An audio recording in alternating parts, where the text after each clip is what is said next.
Hi everybody, I'm Leah of seejanedrill, and I'm standing in front of what's called a French cleat hanging system.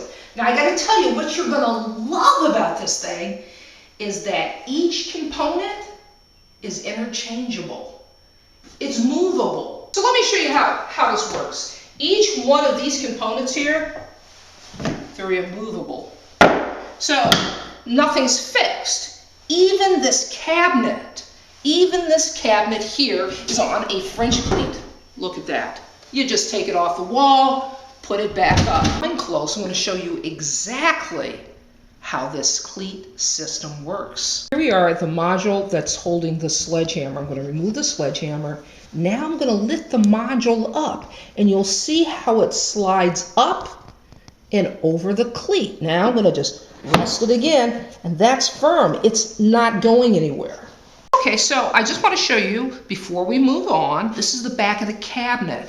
And this piece right here, well, I've attached a hanging cleat. That's what this is. So let me show you how versatile this is. The beauty of it is, let's say you don't like this cabinet. I don't like this cabinet here. I want to remove it. So you just take it off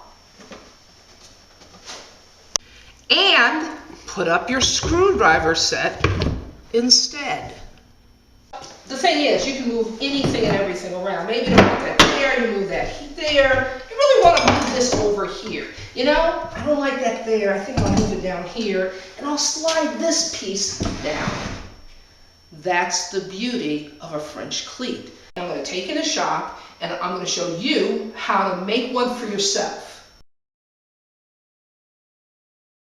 Okay, we're ready to make our first cut. Now what I've done is I've adjusted the shoe on the circular saw so it will make a 45-degree bevel cut. This is the first step in making the cleat. Okay, so let's make that first cut.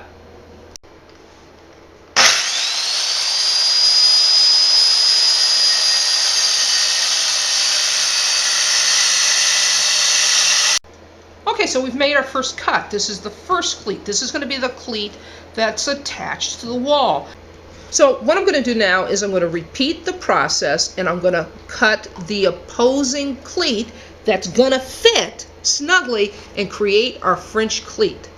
So I've cut the second cleat, right? And it marries up to the first cleat we cut. It fits right in. Now it comes time to attach the cleat, well, to the wall, right? But to do that, we have to locate the studs first. I'm just going to use a magnetic stud finder. It's called a stud pop, all right? And that's going to tell us that's where my stud is. So I'm marking my stud there. Okay, so I've got my cleat here, all right? And now I'm going to just drill a couple pilot holes, because these are the corresponding marks for where the studs are in the wall. So I'm going to drill a pilot hole here and then on the opposite end.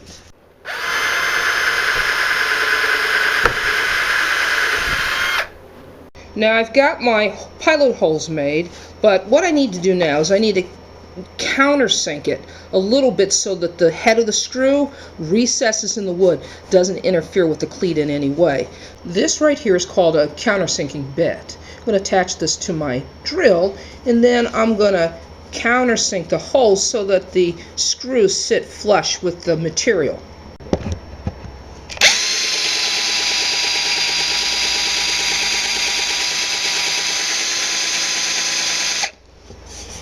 Okay, so before we get started, before I attach the cleat to the wall, I want to point out one important thing. Where the pilot hole is, you don't want the pilot hole to interfere with the angle of the cleat, because that's going to help hold that cabinet to the wall, right? So you want to make certain that the hole is below the angle. Now comes time to attach the cleat to the wall. Make certain that the beveled edge, this edge right here, faces the wall, all right? Now I'm just going to use a standard cabinet screw. Okay, so I've got a small torpedo level. Just going to level this up, make certain that it's level before I secure the last screw. Okay, so that's good, that's level. That's great. Now I'm going to show you how to put one of these together. Now, first of all, this is that opposing cleat. Now, this cleat, it attaches to the cleat that's secured to the wall. Now, what I'm going to do is I'm going to lay it flat. Notice that this has got the 45 beveled angle as well. I'm going to lay that flat. Now I'm going to take this piece and I'm going to lay it right on top of it. But before I attach it, I'm going to run a bead of glue.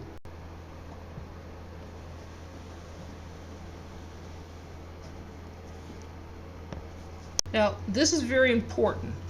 You have to make certain that the beveled edge is facing away from the wall, okay? Now I'm going to lay this piece on top, line it up, and I'm going to use a pneumatic nailer to attach it. Now, if you don't have a pneumatic nailer, you can always just use screws.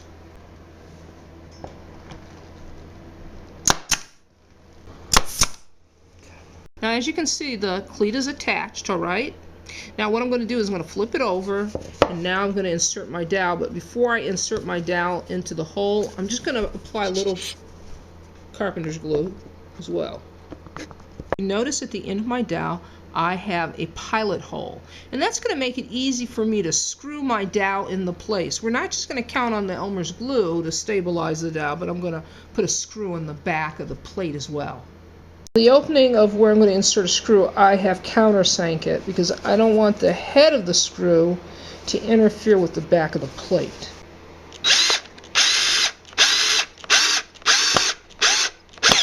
There we go. Okay.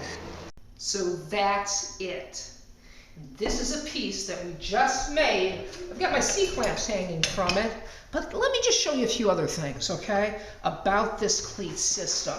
You can totally customize it to fit your needs. Now, this is just a flat platform, but it serves the purpose for my plane. As I've created a little platform here for my palm sander, I've put a little edge on it. You can customize these things to your own needs. That's the beauty of it. In fact, you can hang an entire toolbox on a French cleat system. This is Leah saying you can do this. See ya next time.